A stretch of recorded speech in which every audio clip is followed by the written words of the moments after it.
Mladí ľudia proste skúšajú drogy a pri skúšaní súčasťou tej drogy je, že odlepí tú kontrolu, že do toho človek padne a ani v tom nemal zlý úmysel. Tie stavy potom boli, to je, neviem, nedá sa to asi moc opísať, ale to je fakt hrozné, že vtedy mi bolo fakt zle, lebo som nečakal až také zlé stavy.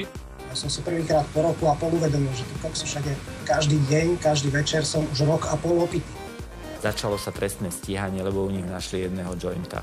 Kamaráti sa rýchle rozprchnú, utečú, keď ide policajt a jeho naivného v úvodzovkách chytia, nájdu mu jointa a to je už trestný čin. Hexáci mali na jednom z prvých albumov skladbu, ktorá sa volala Drogová závislosť. A normálne tam spievali, že sú závislí a tak ďalej. A vtedy to nikomu neprekážalo začiatkom 90. rokov. Drogy sú súčasťou showbiznisu a sú teda jeho dosť výraznou súčasťou a už dosť dlhé roky. Samozrejme začína to marihuanou, hej, ľahká droga. Jedenkrát, dvakrát, trikrát. Potom zistia, že im to nešlape, tak prejdú na tvrdšiu drogu.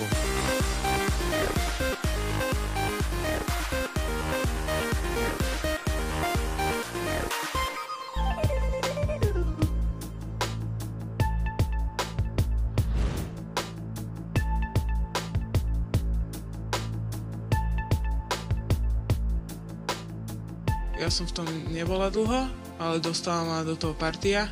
A aj to, že sa moji rodičia rozviedli. Kvôli tomu, že otec si našiel frajerku a to ma strašne dostalo. Veľmi dobrá otázka bola, že či je to také veľmi nenápadné, či sa to naozaj podobá tej pasci, do ktorej sa nechtiac zviera chytí, áno, pretože drogy nie sú nič z iného svetia, to nie je žiadna veľká mafia, to nie je podsvetie, ktoré je len v amerických filmoch. Mladí ľudia proste skúšajú drogy a pri skúšaní súčasťou tej drogy je, že odlepí tú kontrolu, že do toho človek padne, ani v tom nemal zlý úmysel, ani to nemusí byť nejaký mladistvý delikvent. Proste sa do toho zamotá a padne do toho veľmi rýchlo. Kdesi v tej puberte na strednej škole boli prvé také ochutnávky, ktoré zažijú určite mnohí mladí a vyzerá to tak nevinne. Ja si pamätám, že nechutil mi alkohol, že vlastne pivo bolo horké, pálenka bola ostrá, i keď sem tam, kde tu sme sa dali dole, ale bolo toho skutočne veľmi málo a museli to byť nejaké špeciálne príležitosti, kde sme z toho mali trošku fun a potom aj trošku ťažobu. Prvé riziko je takéto, by som povedal, spoločenské. Čo keď chytí polícia, máme opakovanie mladých ľudí, ktorí vlastne k nám boli poslaní s rodičmi na vyšetrenie a začalo sa trestné stíhanie, lebo u nich našli jedného jointa. Kamaráti sa rýchle rozprchnú, utečú, keď ide policajt a jeho naivného v úvodzovkách chytia, nájdu mu jointa a to je už trestný čin, to je prvá vec. Druhé riziko, hrozí akutné poškodenie zdravia, napríklad u tej marihuany, čo sa málo vie, síce neexistuje riziko smrteľného predávkovania, ale sú prípady, nie je ich mnoho, ale jasne je to následok užitia jointu, že došlo potom k tzv. Tým horror tripom, tým strašidelným zážitkom s halucináciami, ktoré končili samovraždami. Otrava alkoholom, otrava heroínom práve pri tých začiatkoch, kedy ten organizmus, hlavne mladý, nepozná tú drogu, ten človek nevie, aká je jeho reakčná schopnosť, teda ako bude reagovať a tam dochádza veľmi často k predávkovaniam smrteľným u tých iných drog. No a potom sú tie dlhodobé následky. A tam je to v prvom rade závislosť, čo opäť nevieme, akú máme genetickú výbavu. Z praxe našej klinickej vieme, že sú ľudia, ktorí síce sú zase výnimky, po prvom užití heroínu, dokonca alkoholu, dostali takú chuť, že už potom išli, pokračovali a tá závislosť sa veľmi rýchle vyvinula. U mňa to bolo čisto spontánne, neplánovala som to vtedy vôbec, pretože som bola zrazu vonku a neviem si ani vôbec predstaviť, že by som niečo takéto plánovala dopredu, že zajtra si idem dať prvýkrát toto alebo tak, že u mňa to bolo tak, že som si hneď ponúkli to a bez toho, aby som premýšľala, som povedala, že áno a rozprávali také, že neboj sa, že nebudeš to potrebovať hneď zajtra, že nemyslí si, že to je niečo, čo hneď na tom budeš závislá, alebo čo a ja som úplne hovorila si, že však jasné, že určite to nemôže byť také, že ráno, že dojde ráno a ja to budem chcieť zase, alebo čo, že to je blbosť určite a potom proste došlo to ráno a ja som si povedala, že a však prečo ešte nie raz? A tak som si proste, tak sa to stupňovalo, až to bolo dlhšiu dobu a stále už potom. Už som si zase nevedela predstaviť, že by som si toto ráno nedala. My ako ľudia podliehame veľkému riziku stať sa závislí, čiže naozaj kdokoľvek. Dokonca sa volá drogová závislosť, pandémiou sa nazýva. A to znamená, že chrípka je nejaká epidémia, ktorá sa šíri na určitom území a pandémia je, že zastihuje to ochorenie kohokoľvek bez ohľadu na pôvod, sociálny status, územie, na ktorom sa vyskytuje. A to je pri závislosti presne tak, že ktokoľvek sa môže stať. Ja si pamätám, že nechutil mi alkohol, že vlastne pivo bolo horké, pálenka bola ostrá, i keď sem tam, kde tu sme sa dali dole, ale bolo toho skutočne veľmi málo a museli to byť nejaké špeciálne príležitosti, kde sme z toho mali trošku fun a potom aj trošku ťažobu. Ale ja si pamätám presne deň, kedy mi alkohol zachutil a myslím si, že to bol začiatok celej tej cesty a to bol 6. decembra 1999. Absolútne na deň to mám, lebo ten deň si pamätám, že som vypil pri piva a chutil mi, čo mi predtým alkohol nechutil.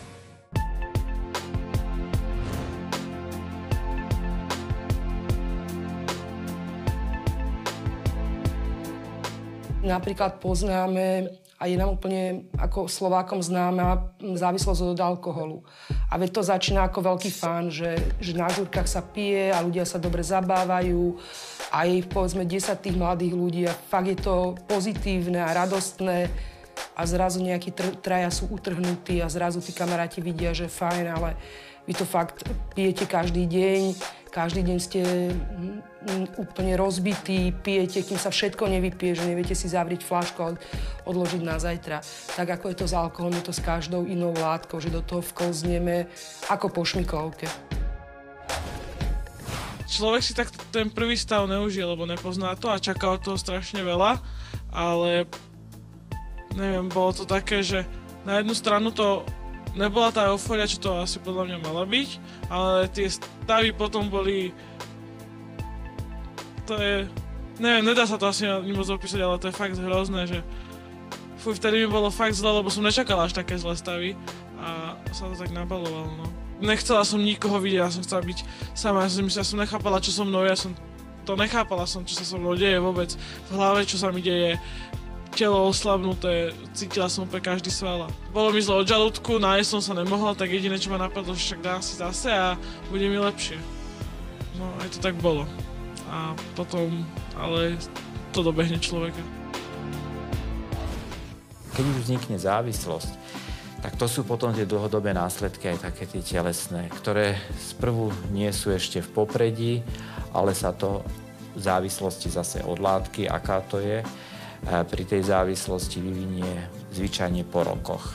Pri niektorých je to za 2, za 3 roky, za pol roka dokonca a pri iných je to za 10-20 rokov, ale stále sú to mladí ľudia na to, aby boli invalidi alebo aby zomierali napríklad alkoholu.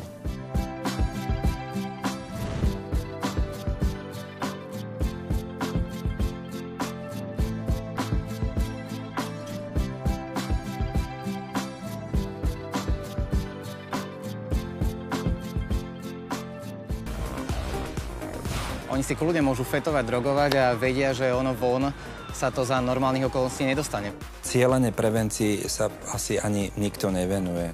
Už v čase, kedy som prišiel do súťaže, som bol ťažký alkohol. Už som mal za sebou prvé 3 kruto prepité roky. Alkohol spôsobuje to, že tie ženy, muži nevyzerajú dobre, sú opuchnutí, tá pleť je dehydratovaná. Ono to tak, že sa hovorí, že hudba je najväčšia droga, to znamená, že všetci sú v tom, tým pádom na Slovensku.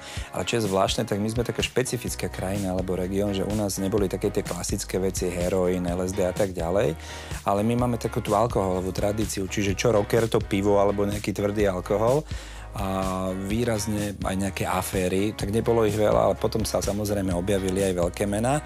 Čo sa týka textov, tak takisto sa drogy spomínajú, aj pri takých menách ako IMT Smile napríklad, vo Veselej pesničke, tak tam sa spieva o drogách a o mafii a o kriminalite. Drogy, zbrane, mafie, kto je sviňa, prežije.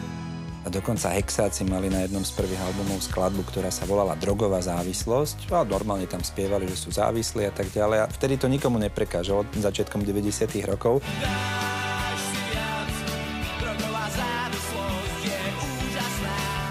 Teraz je to tak, že veľa kapiel sa tomu venuje, aj takým výchovným, akademickým spôsobom. Napríklad žilinská kapela Aja robí dokonca sériu proti drogových koncertov po školách a keď som sa s nimi rozprával, tak oni hrávajú až 300 koncertov ročne. Majú taký projekt, volá sa to, že Vzdušné zámky a je to prevencia presne pre tú cieľovú skupinu od tých 14 do 18 rokov, kde aj vysvetľujú to hudobné pozadie a súvislosť s drogovou problematikou a keď si to zoberiete, tak 300 koncertov ročne, to nerobí ani Bon Jovi a títo majú ešte aj nejakú takúto hlavnú ideu, takže klobúk dolu. Tí ľudia z toho showbiznisu to majú troška zjednodušené práve tým, že ja osobne mám teraz skúsenosť, že oni majú veľmi dobré vzťahy s vydavateľmi, s ľuďmi, ktorí sú proste úplne hore v rámci tých médií. To znamená, že sú ako keby svojím spôsobom krytí trocha a sú ako keby safe. Čiže oni si kľudne môžu fetovať, drogovať a vedia, že ono von sa to za normálnych okolností nedostane. Pretože mám aj ja osobnú skúsenosť takú, že keď sme sa dozvedeli o niečom a mali sme už aj normálne rukolapné dôkazy, tak stačil jeden telefonát, stačila jedna návšteva dotyčnej osoby a všetko bolo vyriešené. Prišlo echo z hora, aby sme to neuverejnili a basta. Čiže bežná verejnosť sa nemá skade dozvedieť, že tie drogy sú súčasťou showbiznisu a sú teda jeho dosť výraznou súčasťou a už dosť dlhé roky. Cielenej prevencii sa asi ani nikto nevenuje. Skôr je tam droga použitá ako synonymické slovo, alebo sa to k niečomu prirovnáva. Rišo Miller mal skladbu LSD, ktorá bola veľmi taká živelná, živočíšna a tak ďalej. Tá sa z časti dá chápať ako skladba, kde sa nejakým spôsobom vyjadruje svoj názor na protidrogovú problematiku, ale cielená okrem Mišky Paštekovej vlastne nebola žiadna. Maj si tie rýchle motorky, vlasaté bosorky, len nikdy nezober drogu. A pri tej Michaele to bolo zvláštne, lebo to bola až príliš nízka veková hranica, si myslím. Takže ako keby sa aj trošku báli autori a interpreti na Slovensku priamo pomenovať veci. Nepriamo ich pomenujú, aj to, že akým spôsobom možno sa prežívajú tie stavy. Vieme, že Lepájaco má pesničku Dobrá úroda, dobrá nálada a Dobrý večer priatelia, každému je jasné, navyše ten album je celý zelený, že o čom asi spievajú. A Mike Spirit, keď dostával Slávika, tak takisto poďakoval veľkej inšpirácii zelenej rastlinke, tak to sú také tie koketovania s touto problematikou, ale naplno to nikto nepovedal. Idoly sú preto idoly, vzory, že sa im chcú podobať mladí ľudia správaním a vidia naozaj v tom úspechu, v tej popularite vysokú hodnotu. Toto je jedna z ciest, ak ten vzor povie, že je mu to nejakým spôsobom, že to robí, že fajčí trávu, tak to je veľmi ľahké, o mnoho ľahšie ako podať nejaký športový výkon alebo zaspievať na úrovni také, aby sa to dostalo do sveta. Ľahšie je z toho pohľadu sa opiť alebo dať si jointa a v tomto ho napodobniť. No a bohužiaľ to potom mnohí aj takto kvôli tým svojim idolom, ktorí takéto veci produkujú, vyskúšajú.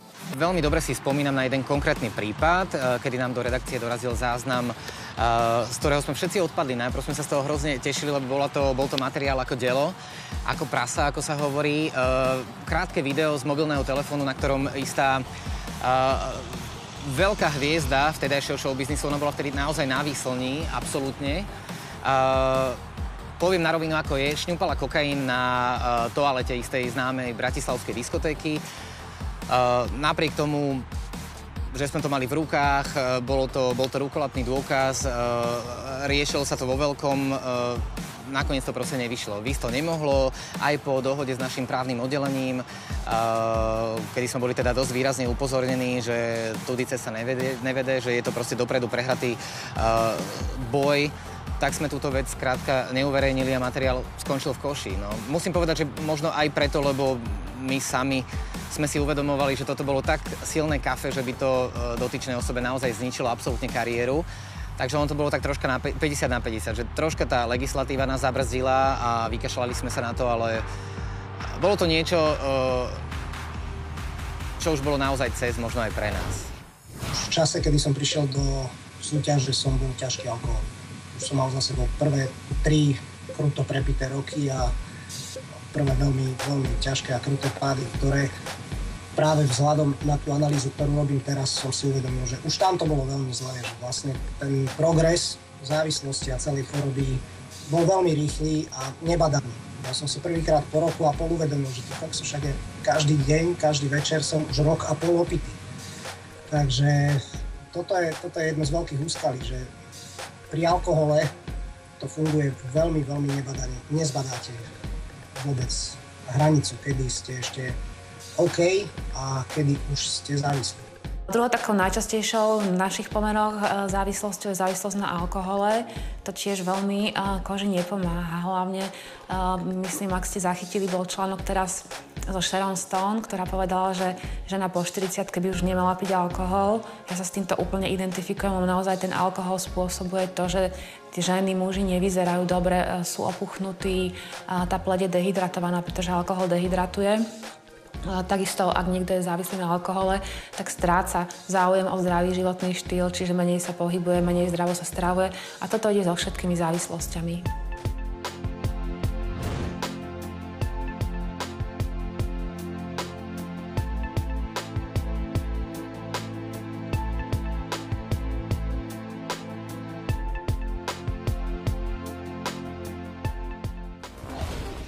Ja by som napríklad nechcela, aby ma operoval človek s poškodenou pamäťou, ktorý si nepamätal, že ma ešte nezašiel a odíde z operačnej sály. Vieme o tom a mladí ľudia s tým musia počítať, že aj pokiaľ sa hlásia na robotnícku pozíciu do automobiliek napríklad na Slovensku, tak takýmito testami budú prechádzať pri nástupe do zamestnania. Sú potom rodiny, kde to peniaze nehrajú rolu, nie sú problém. A tam je potom problém väčší, prichádza to veľmi neskoro.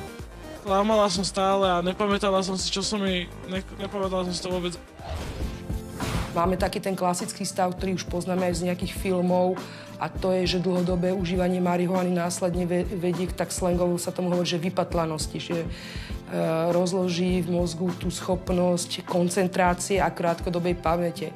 To sú také trdlamákové, ľudia, ktorí už majú odvolené svoje, sa nevedia koncentrovať a vlastne sa vás aj 17-krát spýtajú na tú istú otázku a trochu sa začnú podobať našim starým rodičom, ktorí už majú nárok na demenciu. Ale napríklad toto je riziko pracovné. Sa handicapujú na určitý druh prác. Ja by som napríklad nechcela, aby ma operoval človek s poškodenou pamäťou, ktorý si nepamätal, že ma ešte nezašiel a odíde z operačnej sály.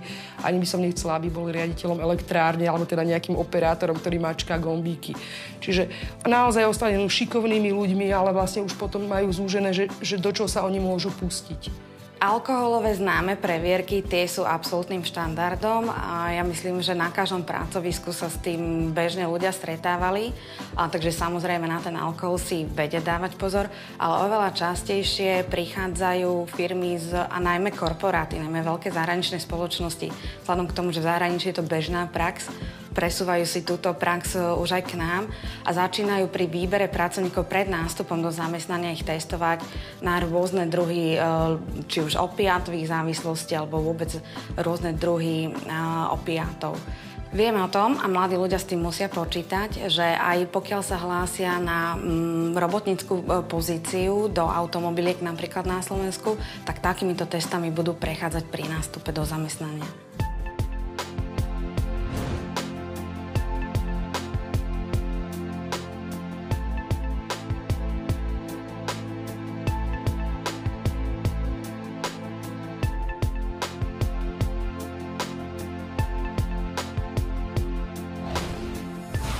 Mám rodičov rozvedených a otec pozná pervitín, moja matka nevedela, aké sú to stavy ani nič, takže ona sa to vôbec nevšimla.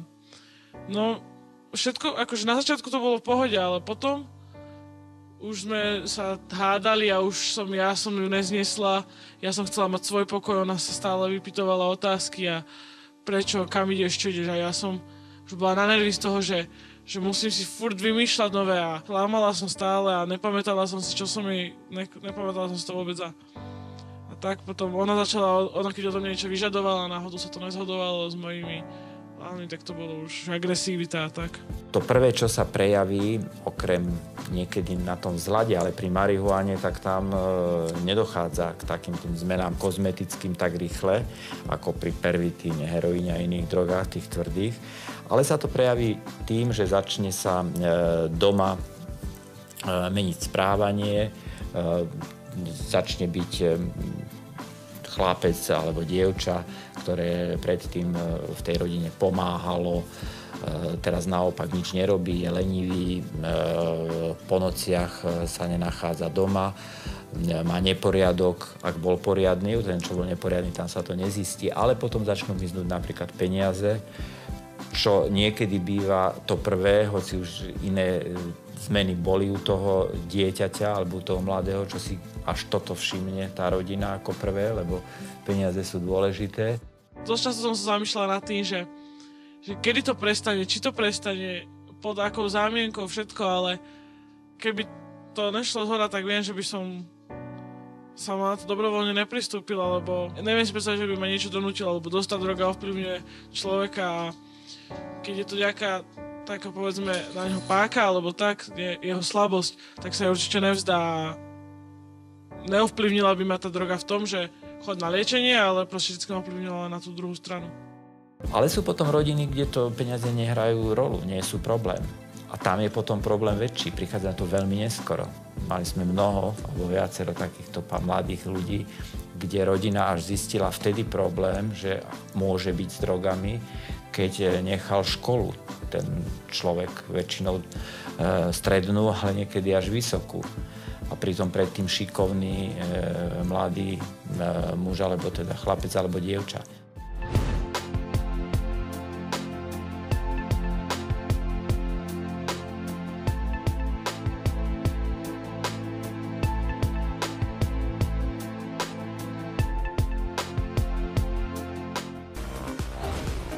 Anabolický steroid mu dokáže napumpovať ten sval, tak sú v tele orgány, čo sa týka srdce, pečeň, žalúdok, obličky a s nimi sa deje niečo podobné, že tiež sa vlastne zväčšia a má to určite zlé následky vlastne na celé telo. Doma proste som počula len nadávky, boli iba bitky, hádky, čo bolo zlé a takéto veci. Takisto u týchto klientov vidím, že tam je veľký deficit tej ľudskej lásky.